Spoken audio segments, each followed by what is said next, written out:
ಎಲ್ಲ ಇರ್ತಕ್ಕಂಥ ದೇಶದಲ್ಲಿ ನಾವು ಏಕಚಕ್ರಾಧಿಪತ್ಯ ಮಾಡ್ತೀವಿ, ಏಕನಾಯಕನನ್ನು ಮಾಡ್ತೀವಿ ಅಂತಕ್ಕಂಥದ್ದು, ಹಿಂದೂ ರಾಷ್ಟ್ರ ನಿರ್ಮಾಣ ಮಾಡ್ತೀವಿ ಅಂತಕ್ಕಂಥ ಹೇಳ್ತಕ್ಕಂಥದ್ದು ಇದೆಯಲ್ಲ, ಇದು ಕನಸಿನ ಮಾತು. ಈ ದೇಶಕ್ಕೆ ಆಗ್ತಕ್ಕಂಥ ವಿಚಾರ ಅಲ್ಲ. ಇದನ್ನ ಬಹಳ ಸ್ಪಷ್ಟವಾಗಿ ತಿಳ್ಕೋಬೇಕು.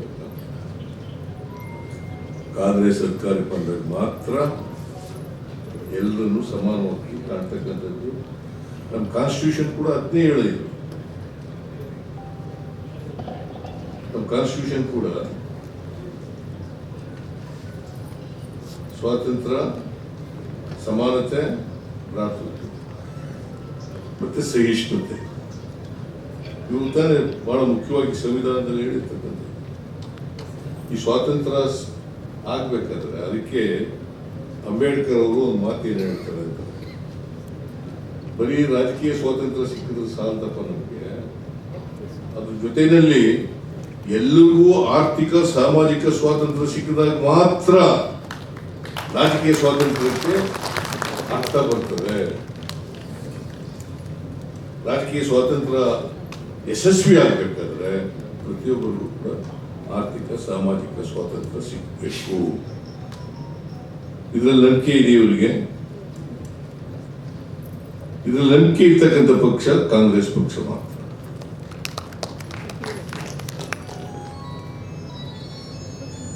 ಸೊ ಅದಕ್ಕೋಸ್ಕರನೇ ನಮ್ಮ ಸರ್ಕಾರ ಎಲ್ಲರಿಗೂ ಆರ್ಥಿಕವಾಗಿ ಸಾಮಾಜಿಕವಾಗಿ ಶಕ್ತಿ ಕೊಡ್ತಕ್ಕಂಥ ಕೆಲಸ ಮಾಡ್ತಾ ಇದೆ. 2013ರಿಂದ 2018 ಅದಕ್ಕಿಂತ ಹಿಂದೆ ನೆಹರೂರವರ ಕಾಲದಲ್ಲಿ ಇರ್ಬೋದು, ಇಂದಿರಾ ಗಾಂಧಿಯವರ ಕಾಲ ಇರ್ಬೋದು, ರಾಜೀವ್ ಗಾಂಧಿ ಕಾಲ ಇರ್ಬೋದು, ಸಮಾನತೆಯ ಕಡೆಗೆ ತಗೊಂಡು ಹೋಗ್ತಕ್ಕಂಥ ಯಾವುದಾದ್ರೂ ಪಕ್ಷ ಇದ್ರೆ ಅದು ಕಾಂಗ್ರೆಸ್ ಪಕ್ಷ ಮಾತ್ರ. ನೆಹರು ಅವತ್ತು ಪ್ರಧಾನಮಂತ್ರಿ ಆದಾಗ, ಸ್ವತಂತ್ರ ಭಾರತದ ಮೊದಲನೇ ಪ್ರಧಾನಮಂತ್ರಿ ಆದಾಗ ಏನ್ ಪರಿಸ್ಥಿತಿ ಇತ್ತು ದೇಶದಲ್ಲಿ. ಅವರು ಲ್ಯಾಂಡ್ ರಿಫಾರ್ಮ್ಸ್ ಆಕ್ಟ್ ನ ಇದು ಮಾಡಿದಾಗ ಜಡ್ಜಸ್ಗಳನ್ನ ಬೈಯಕ್ಕೂನಿಲ್ಲ, ಸಂವಿಧಾನಕ್ಕೆ ತಿದ್ದುಪಡಿ ತಗೊಬಂದು ಲ್ಯಾಂಡ್ ರಿಫಾರ್ಮ್ಸ್ ಆಕ್ಟ್ ಮಾಡ್ತಕ್ಕಂಥ ಕೆಲಸವನ್ನು ಮಾಡಿ, ಭೂಮಿ ಹಂಚಿಕೆ, ಉಳುವವನೇ ಭೂಮಿ ಒಡೆಯ, ಇವರು ಅದಕ್ಕೆ ತದ್ವಿರುದ್ಧವಾಗಿ ನಿರ್ಣಯಗಳನ್ನು ಮಾಡ್ತಾರೆ. ಬಿಜೆಪಿ ಸರ್ಕಾರ ಇರುವಾಗ ಅದಕ್ಕೆ ತದ್ವಿರುದ್ಧವಾದ ನಿರ್ಣಯಗಳನ್ನು ಮಾಡ್ತಾರೆ. ನರೇಂದ್ರ ಮೋದಿ ಅವರು ನೀವು ನೋಡಿ, ಒಂದೇ ಒಂದು ಹೊಸ ಕೈಗಾರಿಕೆ ಮಾಡ್ತಕ್ಕಂಥದ್ದಾಗಲಿ, ಹೊಸ ಅಣೆಕಟ್ಟು ಕಟ್ತಕ್ಕಂಥದ್ದಾಗಲಿ ಮಾಡಿದಾರ? ಯಾವ್ದಾರು 10 ವರ್ಷಗಳಲ್ಲಿ ಒಂದು ಅಣೆಕಟ್ಟು ಕಟ್ಟಲಿಲ್ಲ, ಒಂದು ಹೊಸ ಕೈಗಾರಿಕೆಯನ್ನು ಮಾಡಲಿಲ್ಲ. ಅದರ ಬದಲಾಗಿ ಎಲ್ಲ ಮಾರಾಟ ಮಾಡ್ತಕ್ಕಂಥ, ಅವನ್ನೆಲ್ಲ ನಿಲ್ಲಿಸ್ತಕ್ಕಂಥ ಕೆಲಸವನ್ನು ಮಾಡಲಿಕ್ಕೆ ಮತ್ತೆ ದೇಶ ಆರ್ಥಿಕವಾಗಿ ಸಾಮಾಜಿಕವಾಗಿ ವಿಕಾಸ ಆಗಬೇಕು, ವಿಕಸಿತ ಭಾರತ ಅಂತ ಹೇಳೋದಿದೆಯಲ್ಲ, ಅದು ಜನಗಳಿಗೆ ತಪ್ಪುದಾರಿಗೆ ಎಳಿತಕ್ಕಂಥ ಪ್ರಯತ್ನವೇ ಹೊರತು ವಿಕಸಿತ ಭಾರತ ಆಗಬಾರ್ದು. ಅವರ ಇಡನ್ ಅಜೆಂಡಾ ಹಿಂದೂ ರಾಷ್ಟ್ರ ಆಗಬೇಕು ಅಂತಕ್ಕಂಥದ್ದು. ಹಿಂದೂ ರಾಷ್ಟ್ರ, ಈ ದೇಶ ಹಿಂದೂ ರಾಷ್ಟ್ರ ಮಾಡ್ಲಿಕ್ಕೆ ಸಾಧ್ಯ ಆಗಲ್ಲ. ಎಲ್ಲರ ದೇಶ ಆಯ್ತು, ಬಹುತ್ವದ ದೇಶ ಆಯ್ತು. ಅದರಿಂದ ನಾವು ಬಹುತ್ವದಲ್ಲಿ ನಂಬಿಕೆ ಇಟ್ಕೊಂಡು ರಾಷ್ಟ್ರನ ಅಭಿವೃದ್ಧಿ ಮಾಡ್ತಕ್ಕಂಥ ಕೆಲಸ. ಅದಕ್ಕಾಗಿ ಇವತ್ತು ನಮ್ಮ ಸಂವಿಧಾನ ಉಳಿಬೇಕು. ಯಾವತ್ತು ನೆಹರೂರವರು ವಿರೋಧ ಮಾಡಿದವರನ್ನ ದ್ವೇಷಿಸಲಿಲ್ಲ, ಅದರ ಬದಲಿಗೆ ಅವ್ರನ್ನ ಇನ್ನೂ ಹೆಚ್ಚು ಪ್ರೀತಿಸ್ತಾ ಇದ್ರು, ಗೌರವದಿಂದ ಕಾಣ್ತಾ ಇದ್ರು. ನಿಮ್ಗೆಲ್ಲ ನೋಡಿರ್ಬೇಕು, ಪಾರ್ಲಿಮೆಂಟ್ ನಲ್ಲಿ ಲೋಹಿಯಾ ಅವರು ಬಹಳ ಕಟುವಾಗಿ ಟೀಕೆ ಮಾಡೋರು,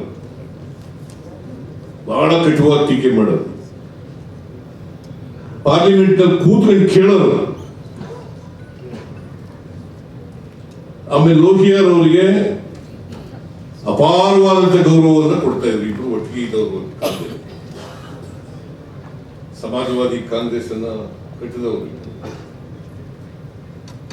ಲೋಹಿಯಾ ಅವರು ಸಮಾಜವಾದದಲ್ಲಿ ನಂಬಿಕೆ ಇಟ್ಕೊಂಡಿದ್ದವರು, ನೆಹರೂರವರು ಕೂಡ ಸಮಾಜವಾದದಲ್ಲಿ.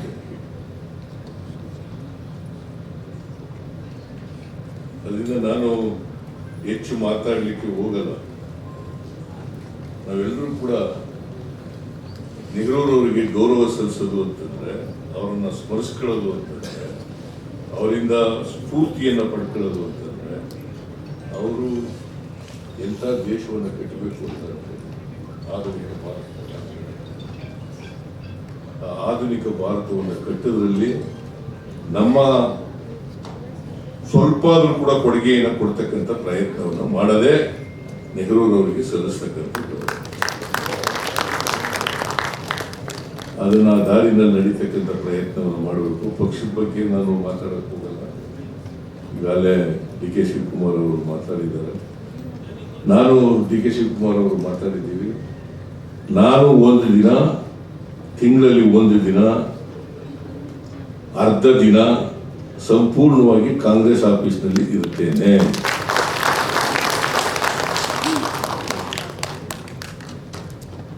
ಜನರ ಸಮಸ್ಯೆಗಳನ್ನ ಆಲಿಸ್ತೇನೆ, ಕಾರ್ಯಕರ್ತರ ಸಮಸ್ಯೆಗಳನ್ನ ಆಲಿಸ್ತೇನೆ, ಮುಖಂಡರುಗಳ ಸಮಸ್ಯೆಗಳನ್ನ ಆಲಿಸ್ತೇನೆ. ಆಗ್ಬೋದಲ್ಲ? ಎಲ್ಲ ಮಿನಿಸ್ಟ್ರಿಗಳು ಕೂಡ ಭಾಗಿಯಾಗಲಿಕ್ಕೆ ಸೂಚನೆ ಕೊಡುತ್ತೇನೆ. ಎಲ್ಲರೂ ಕೂಡ ಕಾಂಗ್ರೆಸ್ ಆಫೀಸಿಗೆ ಬಂದು ಜನರ ಕಷ್ಟ ಸುಖಗಳನ್ನ ಕೇಳ್ತಕ್ಕಂಥ, ನಿಮ್ಮ ಅನಿಸಿಕೆಗಳನ್ನ, ಅಭಿಪ್ರಾಯಗಳನ್ನ ಕೇಳ್ತಕ್ಕಂಥ ಕೆಲಸವನ್ನು ಮಾಡಬೇಕು. ಆ ಮೂಲಕ ಕರ್ನಾಟಕದಲ್ಲಿ ಕಾಂಗ್ರೆಸ್ ಪಕ್ಷವನ್ನು ಬಹಳ ಬಲಿಷ್ಠವಾಗಿ ಕಟ್ಟತಕ್ಕಂಥ ಪ್ರಯತ್ನವನ್ನು ಮಾಡಿ. 10 ವರ್ಷ ಅಲ್ಲ, ಕಾಂಗ್ರೆಸ್ ಪಕ್ಷ ಯಾವಾಗಲೂ ಕೂಡ ಇಲ್ಲಿ ಭದ್ರವಾಗಿ ನೆಲೆಯೂರ್ಲಿಕ್ಕೆ ಪ್ರಯತ್ನವನ್ನು ಮಾಡಿ. ಬಹುಶಃ ಬಿಜೆಪಿಯವರು ಸುಮ್ಮನೆ ಟೀಕೆ ಮಾಡ್ತಾರೆ ಅಷ್ಟೇ. ಸರ್ಕಾರದಲ್ಲಿ ದುಡ್ಡಿಲ್ಲ, ಅಭಿವೃದ್ಧಿ ಕೆಲಸ ಏನೂ ನಡೀತಾ ಇಲ್ಲ. ಈಗ ನೀರಾವರಿಗೆ 16,000 ಕೋಟಿ ಇತ್ತು, 23-24. ನಾವು ಖರ್ಚು ಮಾಡದ್ದು 18,000 ಕೋಟಿ. ದುಡ್ಡಿಲ್ಲೇನೆ ಖರ್ಚು ಮಾಡಕ್ಕಾಯ್ತಿತ್ತ? ಆಮೇಲೆ ಗ್ಯಾರಂಟಿಗಳಿಗೆ 36,000 ಕೋಟಿ ಜಾರಿ ಮಾಡಕ್ಕೆ ಆಗಲ್ಲ ಅಂತ ಹೇಳ್ತಿದ್ದವು ಬಿಜೆಪಿಯವರು. ಒಂದು ವೇಳೆ ಮಾಡಿದ್ರೆ ಖಜಾನೆ ಖಾಲಿ ಆಗ್ಬಿಡ್ತದೆ ಅಂತ ಹೇಳೋದು. ನೆನ್ನೆನೂ ಕೂಡ ಮಾತಾಡಿದ್ದಾನೆ ಕುಮಾರಸ್ವಾಮಿ. ಅಭಿವೃದ್ಧಿ ಕೆಲಸಗಳೆಲ್ಲ ನಿಂತೋಗಿದ್ದಾವೆ, ಶೂನ್ಯ.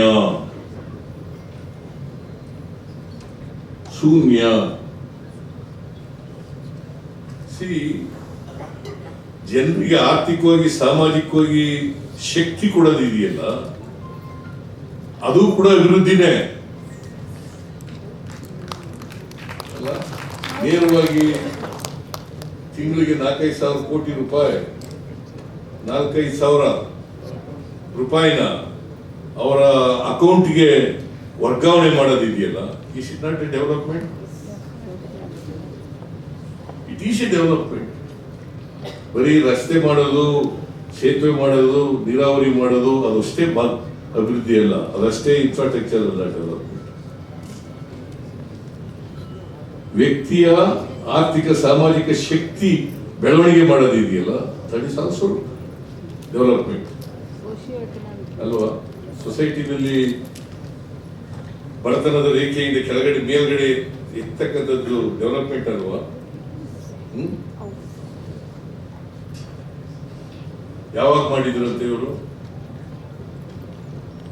ಇಡೀ ದೇಶದಲ್ಲಿ ನರೇಂದ್ರ ಮೋದಿ ಅವರು ಮಾಡಿದಾರ? ಓಕೆ, ಪರಿಶಿಷ್ಟ ಜಾತಿ ಪರಿಶಿಷ್ಟ ವರ್ಗದವರು ನಾವು 2013 SCP TSP ಆಕ್ಟ್ ಮಾಡಿದ್ವಿ. ಇವರು ಎಲ್ಲಾದ್ರೂ ಕೂಡ ನರೇಂದ್ರ ಮೋದಿ ಅವರು ಕೇಂದ್ರದಲ್ಲಾಗ್ಲಿ ಬಿಜೆಪಿ ಇರ್ತಕ್ಕಂಥ ರಾಜ್ಯಗಳಲ್ಲಿ ಎಲ್ಲಾದ್ರೂ ಮಾಡಿದಾರ? ಎಲ್ಲೂ ಮಾಡಿಲ್ಲ. ಮತ್ತೆ ಪರಿಶಿಷ್ಟ ಜಾತಿ ಪರಿಶಿಷ್ಟ ವರ್ಗದವರ ಜನಸಂಖ್ಯೆಗೆ ಅನುಗುಣವಾಗಿ ಹಣ ಖರ್ಚು ಮಾಡ್ತೀವಿ ಅಂತ ಕಾನೂನು ಮಾಡಿರ್ತಕ್ಕಂಥವ್ರು ಕಾಂಗ್ರೆಸ್ ಸರ್ಕಾರ ಮಾತ್ರ ಕರ್ನಾಟಕದಲ್ಲಿ ಅಂತ ಅವ್ರು ಮಾಡಿದಾರ. ಎಲ್ಲರೂ ಬಿಜೆಪಿ ಪಕ್ಷ ಅಧಿಕಾರದಲ್ಲಿರೋ ರಾಜ್ಯಗಳಲ್ಲಿ ಕೇಂದ್ರದಲ್ಲಿ ಮಾಡಿದಾರ. ನಾನು ಅನೇಕ ಸಾರಿ ಹೇಳಿದ್ದೀನಿ, ಮಾಡ್ರಪ್ಪ ನೀವು ಹೋಲಿ, ಅದನ್ನ ಟೀಕೆ ಮಾಡೋದ್ರ ಬಿಟ್ಬಿಡಿ, ತಂಗಿ ಅವ್ರಿಗೆ ಅಭಿವೃದ್ಧಿ ಮಾಡಿ. ಮಾಡಲಿಲ್ಲ, ಇವತ್ತಿನವರು ಮಾಡಲಿಲ್ಲ.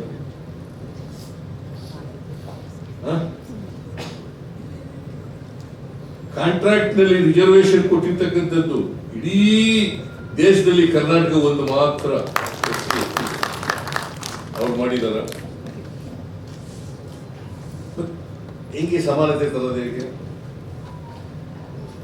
ಸಂವಿಧಾನದ ರೀತಿಯ ಸಮಾಜ ತರೋದು ಹೇಗೆ? ಏನು ಮಾಡದೇನೆ ಬರೀ ಟೀಕೆ ಮಾಡೋದು. ಅವರು ಬರೀ ನೆಹರೂರವರು ಬರೀ ರಾಜಕಾರಣಿಯಾಗಿರ್ಲಿಲ್ಲ, ಒಬ್ಬ ಇತಿಹಾಸಕಾರರು ಕೂಡ ಆಗಿದ್ರು ಅನ್ನೋದನ್ನು ಮರೆಯಲಿಕ್ಕೆ ಸಾಧ್ಯ. ಅದಕ್ಕೆ ಅಂಬೇಡ್ಕರ್ ಏನ್ ಹೇಳ್ತಾರೆ ಅಂದ್ರೆ, ಯಾರಿಗೆ ಈ ದೇಶದ ಇತಿಹಾಸ ಗೊತ್ತಿಲ್ಲವೋ ಅವ್ರು ಯಾರು ಕೂಡ ಭವಿಷ್ಯ ನಿರ್ಮಾಣ ಮಾಡಲಿಕ್ಕೆ ಸಾಧ್ಯ ಇಲ್ಲ.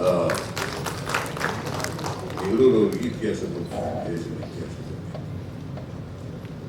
ಈ ದೇಶ ಹೇಗೆ ಮುನ್ನಡೆಸಬೇಕು ಅನ್ನೋದು ಗೊತ್ತಿಲ್ಲ, ಎಂತ ದೇಶ ನಿರ್ಮಾಣ ಮಾಡಬೇಕು ಅನ್ನೋದು ಗೊತ್ತಿಲ್ಲ. ಅದಕ್ಕೋಸ್ಕರನೇ ಪಂಚವಾರ್ಷಿಕ ಯೋಜನೆ ಇವ್ರು ಬಂದ ತಕ್ಷಣ ಪಂಚವಾರ್ಷಿಕ ಬದಲಾವಣೆ ಮಾಡಿ ನೀತಿ ಆಯೋಗ ಮಾಡಿಬಿಟ್ಟ ತಕ್ಷಣನೇ ಬದಲಾವಣೆ ಆಗ್ಬಿಡ್ತದ. ಅಷ್ಟೇ ಮಾಡಿದ್ದು. ನೆಹರೂರವರು ಪಂಚವಾರ್ಷಿಕ ಯೋಜನೆಗಳು ಮಾಡಿದ್ರಲ್ಲ, ಅದನ್ನು ಬದಲಾವಣೆ ಮಾಡಿ ನೀತಿ ಆಯೋಗ ಅಂತ ಹೆಸರು ಬದಲಾಯಿತು. ಆ ನೀತಿ ಆಯೋಗದಲ್ಲಿ ಏನೂ ಇಲ್ಲ. ಹಿಂದೆ ನಾನು ಹಣಕಾಸು ಮಂತ್ರಿಯಾಗಿರುವಾಗ ಯೋಜನೆ ಎಷ್ಟು ಗಾತ್ರ ಇರಬೇಕು, ನಮ್ಮ ಯೋಜನೆ ಯಾವ ರೀತಿ ಇರಬೇಕು, ಅದಕ್ಕೆ ರಿಸೋರ್ಸಸ್ ಹೆಂಗೆ ಅನ್ನೋದನ್ನೆಲ್ಲ ಯೋಜನಾ ಆಯೋಗದಲ್ಲಿ ಚರ್ಚೆ ನಡೆದಿದೆ.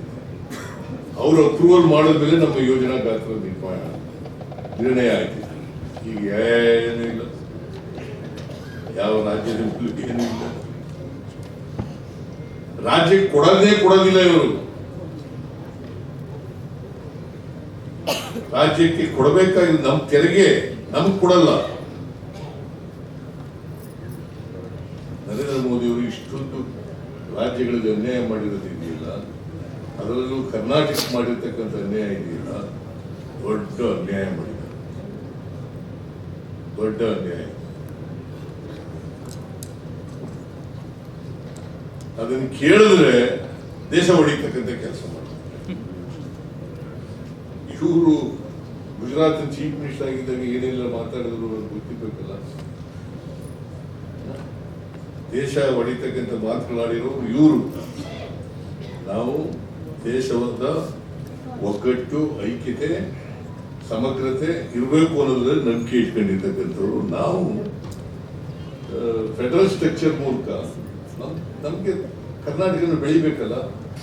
ರಾಜ್ಯ ಬೆಳೆದ್ರೆ ತಾನೇ ದೇಶ ಬೆಳೀಲಿಕ್ಕೆ ಸಾಧ್ಯ.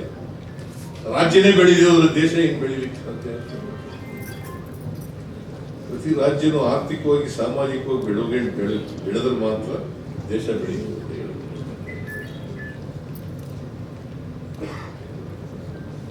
ಇದರ ಸಂಪನ್ಮೂಲಗಳನ್ನೆಲ್ಲ ಕೇಂದ್ರದಲ್ಲೇ ಇಟ್ಟುಕೊಂಡು ರಾಜ್ಯಗಳನ್ನೆಲ್ಲ, ಅದರಲ್ಲೂ ವಿಶೇಷವಾಗಿ ದಕ್ಷಿಣದ ರಾಜ್ಯಗಳಿದ್ದಾವಲ್ಲ, ಎಲ್ಲಿ ಅವ್ರ ಶಕ್ತಿ ಇಲ್ಲವೋ ಆ ರಾಜ್ಯಗಳನ್ನೆಲ್ಲ ನಿರ್ಲಕ್ಷ್ಯ ಮಾಡಬೇಕು.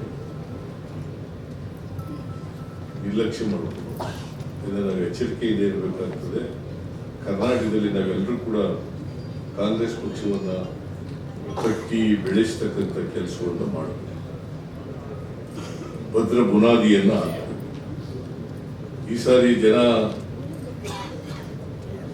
ಬಿಜೆಪಿಗೆ ವಿರುದ್ಧವಾದಂತ ನಿರ್ಣಯ ಮಾಡ್ತಾರೆ ಅಂತಕ್ಕಂಥ ಸಂಪೂರ್ಣ ನಂಬಿಕೆ ಇದೆ. ಈಗ ಅವರು 28 ಗೆಲ್ತೀವಿ ಅಂತಿದ್ದವರು ಈಗ ಕಾಂಗ್ರೆಸ್ ಗೆಲ್ಬಹುದು ಅನ್ನೋ ಮಟ್ಟಕ್ಕೆ ಬಂದಿದ್ದಾರೆ. ಗೆಲ್ಬಹುದು ಕಾಂಗ್ರೆಸ್ ಅನ್ನೋ ಮಟ್ಟಕ್ಕೆ ಹೇಳಲಿಕ್ಕೆ ನಿಮ್ಮೆಲ್ಲರ ಶ್ರಮದಿಂದ ಕಾಂಗ್ರೆಸ್ ಪಕ್ಷ ಈ ಸಾರಿ 15ರಿಂದ 20 ಸ್ಥಾನಗಳನ್ನು ಗೆದ್ದೇ ನಮ್ಮ ಕಾರ್ಯಕರ್ತರ ಶ್ರಮ, ನಮ್ಮ ಲೀಡರ್ಗಳ ಶ್ರಮ, ಎಲ್ಲ ಶ್ರಮದಿಂದ